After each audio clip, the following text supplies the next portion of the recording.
Hey, what's up guys, this is Hawkside. So recently I just got a MacBook Pro with M1 chip, and I tried to download Windows 11 on it using Parallels, and I finally downloaded it and I tried to update the Windows 11, but I ran into an issue where my PC doesn't meet all of the requirements, and the requirement is it must support TPM 2.0, as you can see right here. And this is a pretty easy fix, but still took me a while to find what the issue was. And yeah, so I just want to make this video showing you guys how to fix it.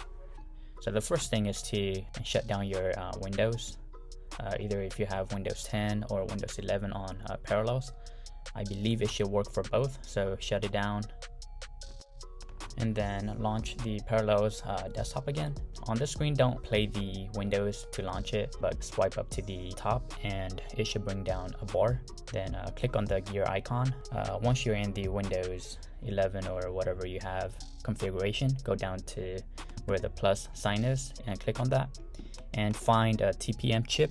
You might need to scroll down if you have more options, but find TPM chip and click on that. So TPM chip is basically a platform that allows you to, or allows your virtual machine to store passwords and other encrypted documents like certificates. You can add it, and after that you can exit out of it and then launch your Windows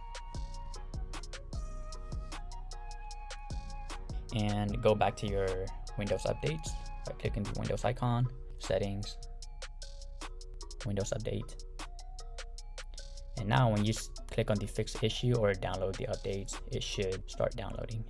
As you can see right here, it says almost ready, and you can close it out and it should be downloading. Yep, 9%. So yeah, I hope this video helped you guys. If it helps you guys, make sure to leave a like button, and if you have any questions, make sure to comment down below, or a suggestion to help other people. Really appreciate that. And yeah, make sure to subscribe for more videos.